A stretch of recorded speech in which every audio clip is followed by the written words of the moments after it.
नमो अरिहंताणम नमो सिद्धाणम नमो आयरियाणम नमो उवजायाणम नमो लोये सव्वसाहुणम मंगलम भगवान वीरो मंगलम गौतमो गणी मंगलम कुंद कुंदार्यो जैन धर्मोस्तु मंगलम सर्वमंगल मांगल्यम सर्वकल्याणकारकम प्रधानम सर्वधर्माणम जैनम जयतु शासनम।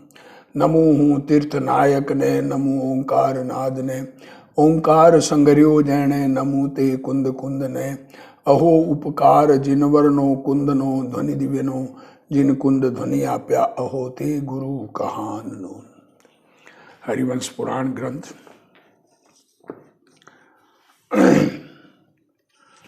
पांडवों का चरित्र कहने में द्रौपदी के हरण की कथा कही। पूर्व भरत क्षेत्र गातकी खंड के पूर्व भरत क्षेत्र के एक राजा ने द्रौपदी का हरण करा लिया, उसको छुड़ाकर लाए।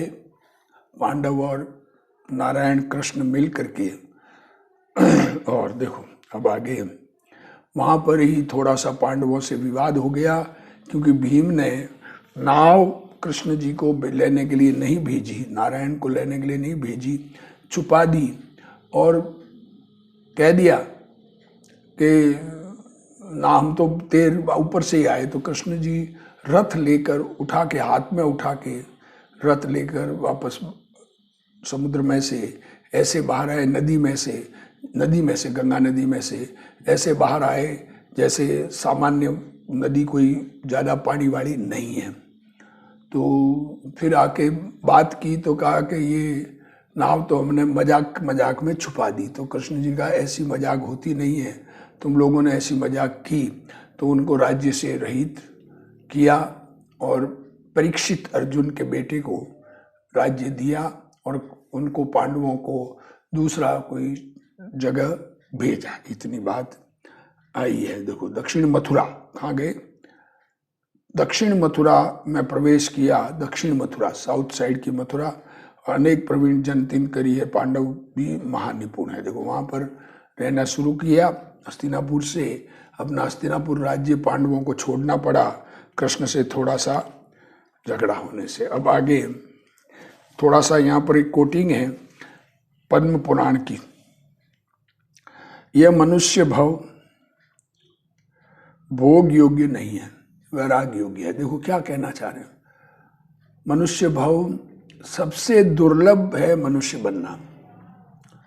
क्या कहा, सबसे थोड़े हैं, जो संख्या में थोड़े होते हैं वो दुर्लभता से उपलब्धि होती है।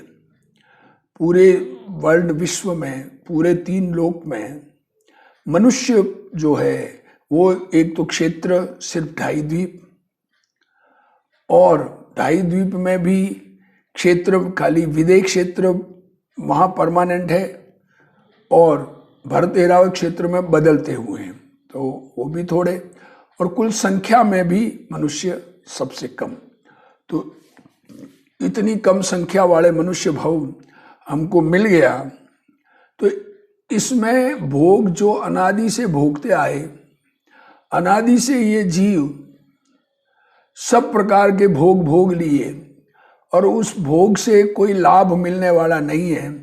तो ये तो आत्म कल्याण का अवसर है, मनुष्य भव मिला तो इसकी सफलता ये है कि हम आत्मा का कल्याण कर लें। ये मनुष्य भव की सफलता ये नहीं है कि हम कोई दुनिया में नाम करें। नाम तो किसका, नाम कितना टाइम रहता है। नाम तो माँ ने 10 बच्चे गली में होते हैं, अपने बच्चे को बुलाने के लिए एक नाम रख लिया। वो कोई नाम परमानेंट नहीं, इस भव तक चले, कुल परमानेंट नहीं ये वर्तमान का।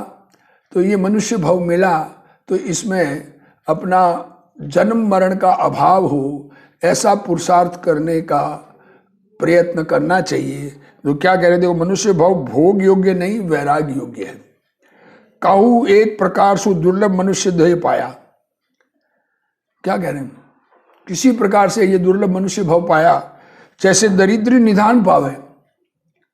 गरीब आदमी को कोई निधान मिल जाए, वैसे ये मनुष्य भव मिलना एक निधान है। भले पंचम काल के हैं, पंचम काल में भी आत्मा अनुभव किया जा सकता है, अपने धर्म, अपने स्वरूप को समझा जा सकता है और वही प्रयत्न करना चाहिए, बाकी प्रयत्न वृथा है। सो विषय रस का लोभी होए वृथा खोए। विषयों के लोभी होकर 5 इंद्रिय विषयों में इस मनुष्य भाव को मुफ्त में खो दिया, मोह को प्राप्त हुआ।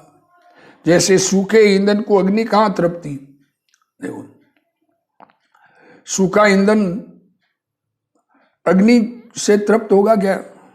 और नदी के जल करी समुद्र को कहाँ तृप्ति, क्या कह रहे हैं?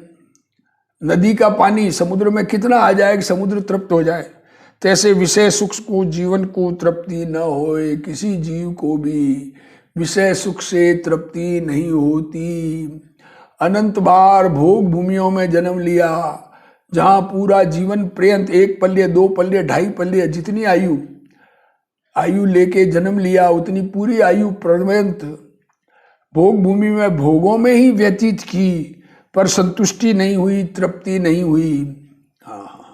भोग से तृप्ति नहीं होती, ये बात नक्की। चतुर भी विषय रूप मद करी मोहित भया, मदता को प्राप्त हुए है। समझदार आदमी भी, चतुर व्यक्ति भी मोह से मद प्राप्त होता है। मद मीन्स अकड़, बड़प, मैं करूं, मैंने किया, मेरा ऐसा, मेरे करने से हुआ, सारी दुनिया मेरे चलाए चलती है। ऐसी मान्यता वाले जीव जगत में बहुत है। हम चाहे जो कर सकते हैं, ये मनुष्य चाहे तो क्या नहीं कर सकता। ऐसी प्रवृत्ति वाले लोग सत्य स्वरूप कैसे समझे? अकर्ता स्वभाव, अभोक्ता स्वभाव कैसे समझे? अपना आत्मा का, चैतन्य का स्वभाव, ज्ञाता स्वभाव होने से ज्ञान भी करना नहीं है, होता है। हम तो ज्ञान स्वरूप, चैतन्य आनंद स्वरूप भगवान है, ऐसा अनुभव करने का प्रयत्न जीव करता नहीं है। अज्ञान रूप तिमिर सुमंद भया है मन जाका। मन में ऐसी अज्ञान से मन मंद हुआ है। जल विषय डूबता खेत खिन होए त्यों खेत खिन है। पानी में डूबते हुए जैसे खेत खिन होते हैं। संसार सागर, ये संसार खार अपार पारावार। और ये मनुष्य पर्याय में तैरने का जगह मिली, तैर सकते हैं, पार कर सकते हैं। उसमें ये उपाय नहीं करके दुनिया में मुझे लोग बड़ा कहे, मेरी कोई वैल्यू होवे, मेरी कोई कीमत होवे, मेरे स्त्री, मेरे पुत्र, मेरे बच्चे, क्या कहाँ रखा है।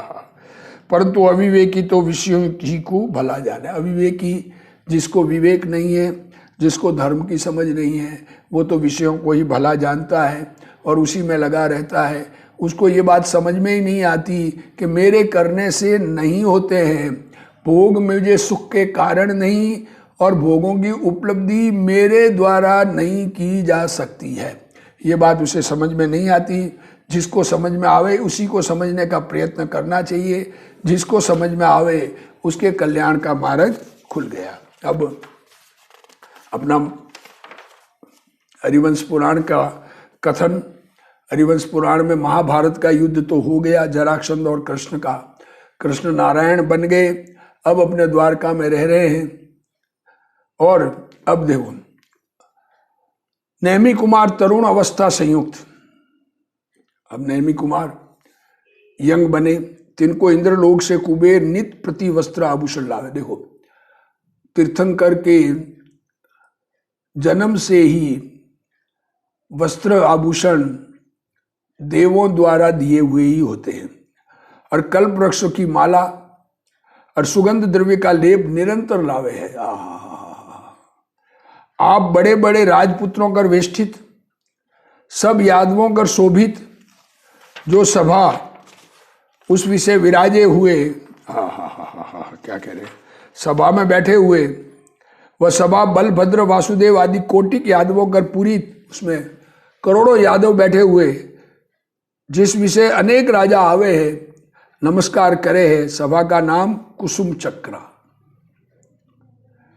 ता इंद्र का निर्मापा जो सिंहासन, देखो भगवान का सिंहासन भी इंद्र निर्मापित करता है। क्या कहे देव, तीर्थंकर कैसी पुण्य प्रकृति है तीर्थंकर की।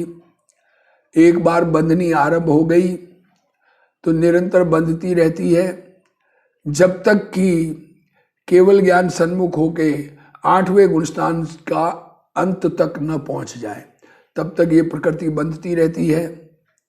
ये निरंतर बंधनी प्रकृति है। नरक में जन्म हो जाए तो वहां भी तीर्थंकर प्रकृति बनती रहती है। दया के सागर होते हैं सम्यक दृष्टि धर्मात्मा। नरक में तो कोई पूर्व उदय इस प्रकार का आवे तो नरक में जन्म हो जाए, तो वापस तीर्थंकर रूप से जब अवतार होता है तो जन्म का, गर्भ का कल्याण, गर्भ में आने से 15 मास पहले, 6 महीने पहले रत्नों की वर्षा, तो 9 मास गर्भ में और 6 महीने पहले कुल 15 महीने तक देव रत्नों की वर्षा करते हैं। और जन्म कल्याणक में मेरू पर्वत पर जाके उनका नमन करते हैं, उनका अभिषेक करते हैं और फिर उनको वस्त्र आदि पहना के उनको माँ के पास, माँ को सौंपते हैं। और जीवन पर्यंत जब तक मुनि दीक्षा अंगीकार नहीं करे तब तक पूरे जीवन सारे वस्त्र देवों द्वारा दिए गए होते हैं और सिंहासन भी इंद्र द्वारा निर्वापित, ये कहा है। उस ऊपर श्री तीर्थंकर विराजे और बलभद्र वासुदेव दोनों भाई सिंहासन के तल दोनों ओर बैठे। सभा अति सोती भई, मानो जिनराज के समीप सौधर्म ईशान इंद्र बैठे। देखो क्या करे, छोटे भाई है पर तीर्थंकर है होने वाले, और ये नारायण है और बलभद्र है। सभा विषय कृष्ण वासुदेव अमृत रूप कथा करते थे। कैसे है कृष्ण, अनेक राजाओं का सेवनिक है। वसुदेव पद जिनका, अनेक राजा जिनकी सेवा करे, ऐसा वासुदेव, कृष्ण वासुदेव कहते हैं।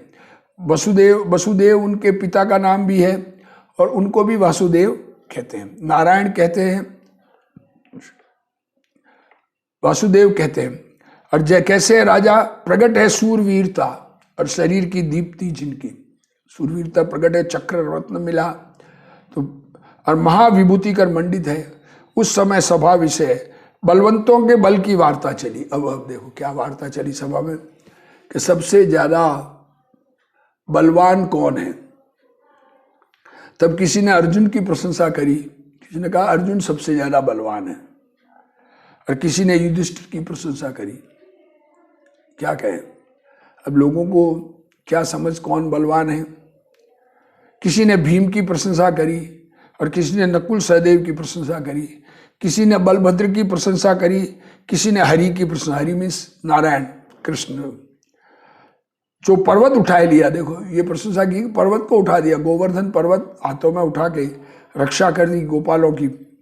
और कोटिशिला उठाई, कोटिशिला जो अर्धचक्री उठाता है उसको उठाई। सो सबों ने देखी। इस भांति सभा विषय अनेक राजाओं की प्रशंसा भई।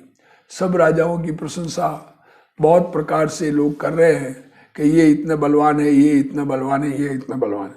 तब पद्मनाभ बलभद्र बोले।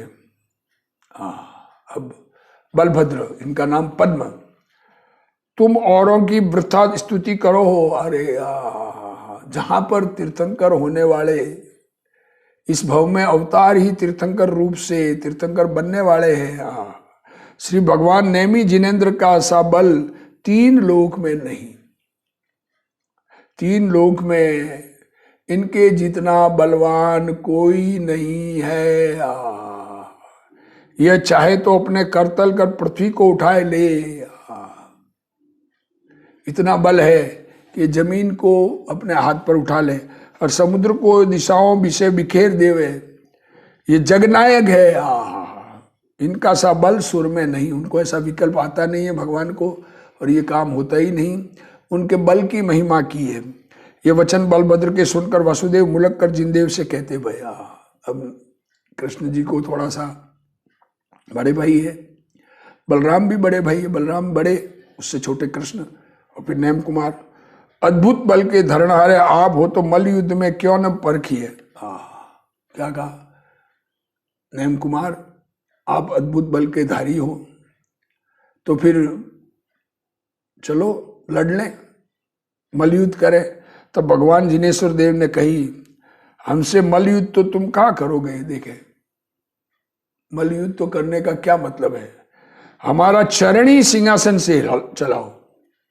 क्या कहा, तुम मेरा ये पांव है इसको सिंहासन से इधर उधर कर दो। मलयुद्ध में तो तुम क्या करोगे, एक पांव मेरा हटा के दिखा दो, तुम बड़े भाई हो, तुमसे मलयुद्ध क्या करें, तुमसे मलयुद्ध क्या करेंगे।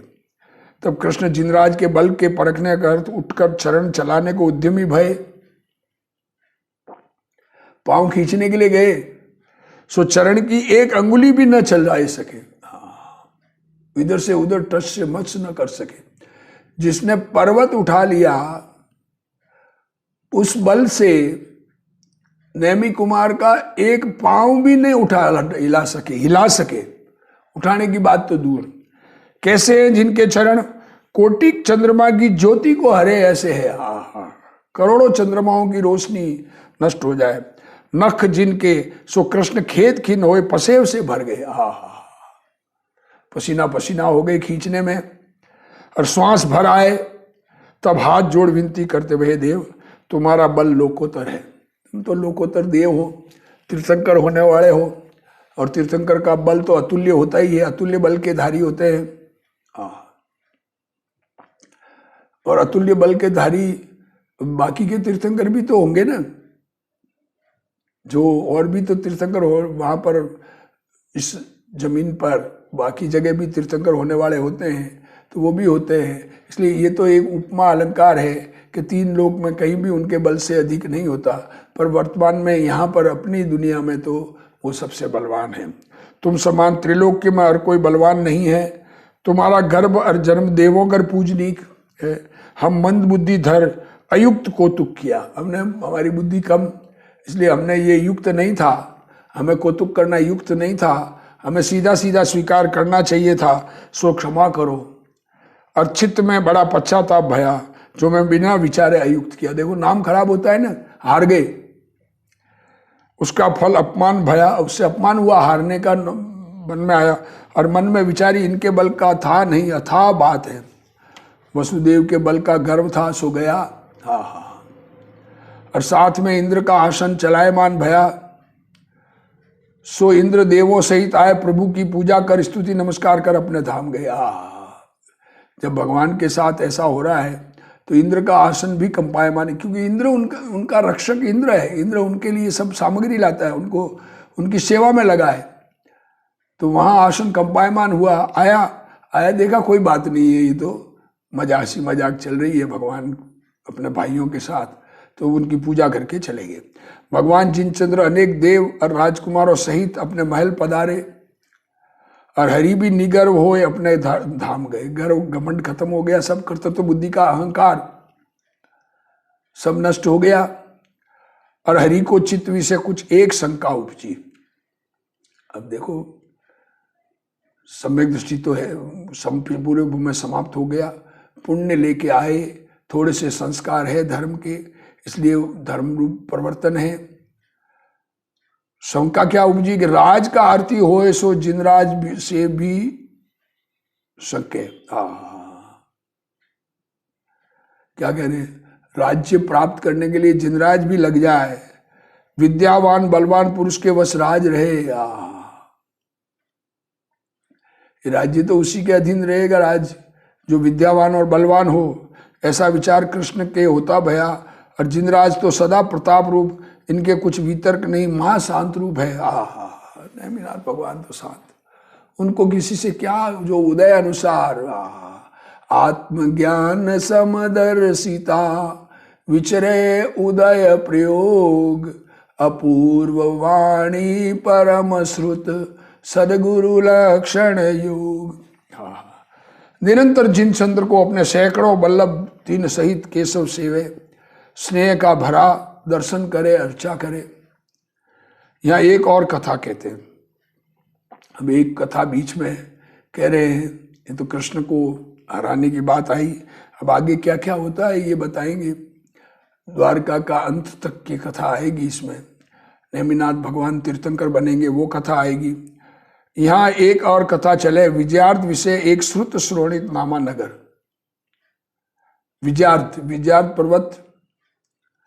विजयार्थ पर्वत में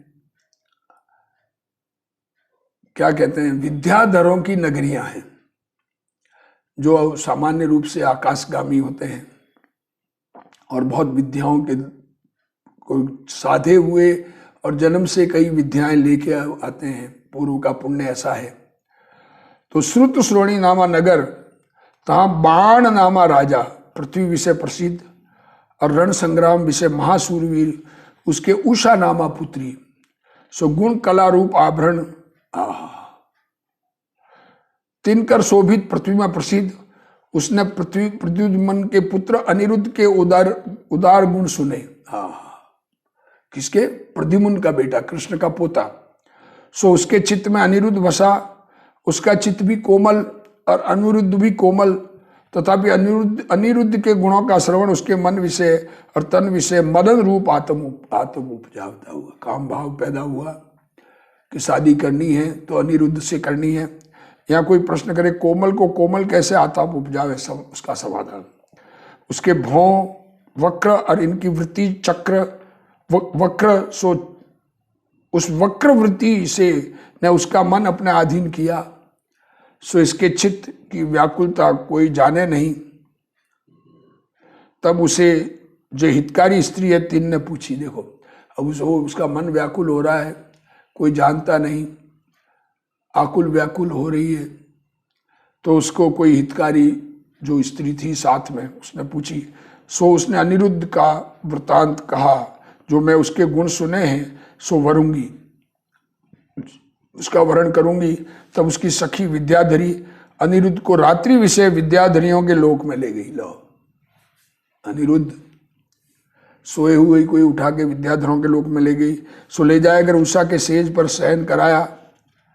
प्रभात ही उठकर अनिरुद्ध देखे तो कोई अरही स्थानक और रत्नमयी मंदिर, जहां मृदुशैया विषय आप पौड़ा है, और उठकर देखे तो एक सुंदर कन्या बैठी है। कैसी है कन्या? सुंदर है नितंब जिसके, और कठिन है कुछ जिसके, और मनोज्ञ है तन जिसका, और तन के मध्य मनोहर त्रिबली जिसके। सो उसे देखकर अनिरुद्ध चिंतवता भया। ये मन की हरणहारी कौन है? सची है, पद्मावती है, या कोई मनुष्य वधू है? ऐसी अब तक देखने में न आई, और स्थानक भी कोई अपूर्व नजर आवे है, ये पहले नहीं देखा हुआ इस जगह है। नेत्रों का हरणहारा इंद्रलोक समान ये स्थानक है। ये सत्य है या असत्य है? ये सच्चा है या झूठा है? जागृत है या स्वप्न है? जगा हुआ हूं या मैं सपने में देखे? सोते मनुष्य का मन भ्रमय है, सो ये मेरा मन ही न भ्रमय है, ऐसी आशंका अनिरुद्ध के मन में उपजी। तब चित्रलेखा नामा सखी सब वृत्तांत कहती भई, और उसी समय सखी इन दोनों का एकांत विषय गंधर्व विवाह करावती भई। सो अनिरुद्ध कुमार उषा के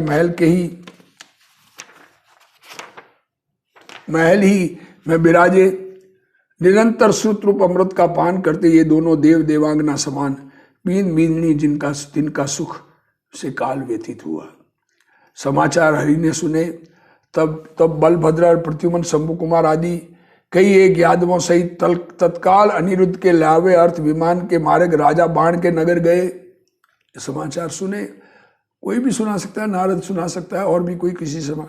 और यह विवाह उषा ने सखी के समीप एकांत में किया, उसे माता पिता न जाने। सहेली ने शादी कर दी, और कृष्ण पुत्र को पुत्र वधू को लेने वास्ते वहां गए। सो वह राजा कृष्ण से युद्ध करने का उद्यमी भया। नर तुरंग रथ हाथी या चतुरंग सेना सहित इन पर आया। सो उसे जीत कर वसुदेव उषा सहित अनिरुद्ध को लेकर द्वारका आए। अनिरुद्ध के विरह का दुख सब यादवों को था। सो अनिरुद्ध के आने कर सभी आनंद रूप भय, द्वारका विषय सभी यादव देवों समान क्रीड़ा करे। अब देखो, खो गया, कोई रात सुबह नहीं मिला, तो उसकी खोज खबर की। खोज खबर करने पर मालूम पड़ा कि वहाँ है, तो वहाँ लेने के लिए गए। अब वो शादी उसने माता पिता की मर्जी से नहीं की, तो कृष्ण जी को से लड़ाई करी। लड़ाई में वो हार गया और अपने पोते और बहुपुत्र वधू को लेके आए। अब अतांतर बसंत ऋतु आई। सो नगर के नर नारी सभी वन विषय क्रीड़ा को गए। वन विषय सभी फूल फूले। सो कृष्ण भी अपनी सकल रानियों सहित गिरनार के वन विषय क्रीड़ा को गए। सो विनती कर श्री नेमिनाथ को भी ले गए। देखो आप, अब क्या एक स्थिति होती है। यद्यपि भगवान के किसी क्रीड़ा का अनुराग नहीं, क्या कहे, वैरागी है सहज। तथापि भाई और भोजाई तीन के आग्रह से गए। अनेक अश्व, अनेक रथ, हस्ती और अनेक योद्धाओं कर युक्त महासुंदर वस्त्र भरण पहरे जगत के ईश्वर नेमीश्वर और तीन खंड के ईश्वर बलदेव और वासुदेव, ये तीनों भाई भाई वन में गए। जिनेन्द्र के वृषभ की ध्वजा और बलदेव के ताड़ की ध्वजा, जिनेन्द्र भगवान के बैल की ध्वजा, बलदेव के ताड़ की ध्वजा और वसुदेव के गरुड़ की ध्वजा, और समुद्र विजय आदि 10 भाइयों के पुत्र सभी तरुण भय वाले इनके साथ गए। और कृष्ण का पुत्र प्रद्युम्न पुष्पों के बाण और धनुष जिसके कामदेव है, और मगर की ध्वजा जिसके 110 भाइयों के पुत्रों के संग नेमी कुमार के पीछे चले। और नगर के लोग अपने अपने वाहनों पर चढ़े तथा योग्य वस्त्राभरण कर मंडित वन क्रीड़ा के वास्ते वन में गए। और हरि की रानी आदि अनेक रानी, पालकी, रथ इत्यादि अनेक वाहनों पर चढ़ी वन में गई। वह गिरनार नामा गिर नर नारियों कर अति शोभता भया। गिर के वन ऐसे शोभते भय जैसे सुमेरु के वन देव देवांगनाओं कर सोए। और गिर पर जाकर सब नर नारी अपने अपने वाहन से उतर वन विहार करते भय। गिर के तट और वन विषय स्त्री पुरुष जल खेल आदि अनेक खेल करते भय, जल क्रीड़ा वगैरह सब जगह नर नारी फैल गए। वह वसंत का समय था, में सुगंध पुष्पों का मकरंद बिस्तर गया और शीतल सुगंध पवन दक्षिण दिशा, मकरंद बिस्तर गया मीन्स फैल गया। शीतल गंध मंद सुगंध पवन दक्षिण की बाजती भाई, दक्षिण की हवा आ रही है। उस कर प्राणी के खेत दूर होते हैं, ठंडी ठंडी हवा लहरें ले रहे हैं, बसंत ऋतु का आनंद ले रहे हैं सब जने। यद्यपि यादवों के राज में किसी को किसी प्रकार का खेद नहीं, तथापि जितनी जितनी विषय क्रीड़ा है उतनी सब खेद रूपी है।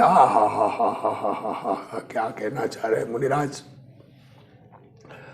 भोगों की क्रीड़ा, 5 इंद्रियों के भोग सब दुख के ही कारण है। खेल खेलते हैं सब दुख के ही कारण है। सो क्रीड़ा मात्र खेत दक्षिण की पवन कर निवृत्त भया। आमों के मोर लगे हैं तिन पर, कोयल मिष्ट शब्द करे हैं, जिनके शब्द सुनकर काम का उद्दीपन होए है। काम भाव सबको पैदा हो वसंत ऋतु में। और भंवर पुष्पों का मकरंद पिए मधुर शब्द करे। और कुर्वक जाति के वृक्ष और बोलसरी आदि सुगंध वृक्ष ते भंवरों के समूह कर सुंदर दिखे है। और द्विपद कहिए मनुष्य अथवा कोयल आदि मनोहर पक्षी, और षटपद कहिए भ्रमर, तिनके शब्द कर गिर के वन मनोज्ञ भाषे है। जैसे शरणागत कर शरणागति प्रतिपाल सोए। शरणागत आने पर जो शरण में लेने वाला की शोभा होती है, तैसे वह वन आश्रितों कर शोभता भया। और हस्तियों के कुंभ स्थल विषय और कानों विषय भंवर गुंजार करते थे। सो आमों की मंजरी पर गए। सो यह बात उचित ही है, जो भंवर उसके हाथी पर थे वो आमों पर गए, क्योंकि वहाँ सुगंध अच्छी, मतलब भंवरों को सुगंध वहाँ आमों की प्रिय लगी। आम्रवन नई वस्तु विशेष रुचि हुए। पुष्पों के भार कर नए जो वृक्ष, सो पुष्पों के छूटने वास्ते स्त्रियों के हाथ कर हिलाए। और कुछ एक ऊंची सी शाखा जिनकी सो स्त्री जनों के पुष्पों के वास्ते नीची करी, सो उनके कर का स्पर्श पाए प्रफुल्लित होते भये। जैसे प्रीतम प्रिया के कर का स्पर्श पाए प्रसन्न हुए। उस वन विषय तरुण जन अपनी तरुणियों सहित वन भ्रमण का सुख भोग कर पुष्पों की सेज पर रति क्रीड़ा करते भये। वसंत ऋतु विषय वन वन में और नाना प्रकार के गुलों के लता गृह में और तरु तरु प्रति और सरोवर प्रति और वापिका प्रति यादवन समस्त नगर के लोग क्रीड़ा करते भये। माधव कहिए कृष्ण सोई भया चंद्रमा, उसने 1600 स्त्रियों सहित चैत्र मास वन में व्यतीत किया। कितना? 16,000 स्त्रियां कृष्ण की, 8,000 स्त्रियां बलराम की और प्रद्युम्न की, कई सारी सब वहाँ जंगल में घूम रहे हैं। कैसा है चैत्र मास? फैल रहा है फूलों का मकरंद जिस विषय। ऐसे चैत्र मास में माधव चंद्र महा सौभाग्य को धरे वन विषय विहार करते भये। हरि की सभी स्त्री मन की हरनारी पति की आज्ञा से वृक्ष और बेलों का रमणीक जो ये वन, उस विषय श्री नेमी जिनेन्द्र को विहार करावती भई। नेमिनाथ छोटे, उनको घुमा रही है स्त्रियां। वे केशव की कामिनी अपने मुख की सुगंधता कर वाचाल जे मधुकर तिनकर वेष्टित है, और वन की लताओं के पुष्पों को छूटने विषय तत्पर है, और मदद के मद कर आलस्य रूप है मन और नेत्र जिनके। देवर को घुमा रहे हैं। भगवान तो तीर्थंकर होने वाले हैं, वो तो परम वैरागी है, स्त्रियों पर मोहित नहीं हो रहे हैं। सो मुकुंद की मनमोहनी अपना देवर जो देवादिदेव, उसे नानाविध पति की आज्ञा प्रमाण वन क्रीड़ा करावती भाई। अपनी इच्छा से नहीं, कोई एक भावज कर से कर ग्रह वन विषय विहार करावे, और कई एक चंद्रवदनी प्रभु को वन की शोभा दिखावे, कई एक ताल के तमाल के बीजना तिनकर व्यार घाले, और कई एक अशोक वृक्ष के नवीन पल्लव कर शहरा बनावे, और कई एक पुष्पमाला पहरावे, कई एक सिर पर फूल छाटे, कई एक कंठ विषय पुष्पों के आभूषण पहरावे। इस भांति वसंत की ऋतु विषय भगवान नव यौवन मधुसूदन की प्रियाओं कर लड़ाया थका हर्ष से क्रीड़ा करता गया। खिला रहे हैं बच्चे को, बच्चा ही समझेंगे ना, छोटा भाई है, देवर है।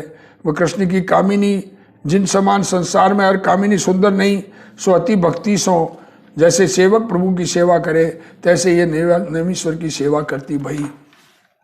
2 मास वसंत के हरि ने वर्ण क्रीड़ा कर पूर्ण किए, फिर ग्रीष्म ऋतु आई। सो सूर्य की किरण अति तीव्र भई, तब हरि की प्रिया जिनेन्द्र से जल क्रीड़ा का आग्रह करती भई। क्या कहें, तब पानी में गर्मी आई, तो गर्मी में पानी में खेलते हैं। बैसाख महीना, फिर जेठ ज्येष्ठ महीना, गिरनार गिर शीतल निझरनाओं कर महामनोरता जल के निवाण पवित्र जल कर पूरित 3 विषय तीर्थेश्वर भोजाइयों के आग्रह से जल क्रीड़ा करते भय।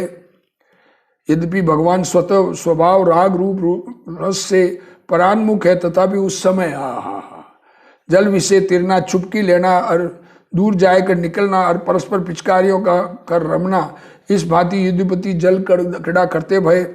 वह भावज भगवान के मुख कमल पर जल डालती भई। वह 16 सहस्त्र और प्रभु अकेले, परंतु अपने हाथों के चीटों कर और पिचकारियों की धाराओं कर सबों को हराई, सब पीछे हो गई। वह जगदीश की जल क्रीड़ा जगत के मन को हरती भई। जगत के जीवों ने ऐसी क्रीड़ा कबू न देखी, और भांति भांति की सुगंध कर जल भी अति सुगंध रूप हो गया, जिस पर भंवर गुंजर करे, सो जल मनुष्यों के मन को हरता गया। अब आगे क्या होता है, ये कथा आगे चलेगी। इस कथा में किस प्रकार से भगवान के शादी का प्रसंग उत्पन्न होता है और किस प्रकार से वैराग आता है, यह कथन आने वाला है। ध्यान से सुने और अपना कल्याण करें। हे जिनवाणी भारती तोई जपो दिन रैन, जो तेरा शरणा गए सो पावे सुख चैन। जा वाणी के ज्ञान ते सूझे लोकालोक, सो वाणी मस्तक नमो सदा दे तू ढोक। जिनवाणी मात की जय।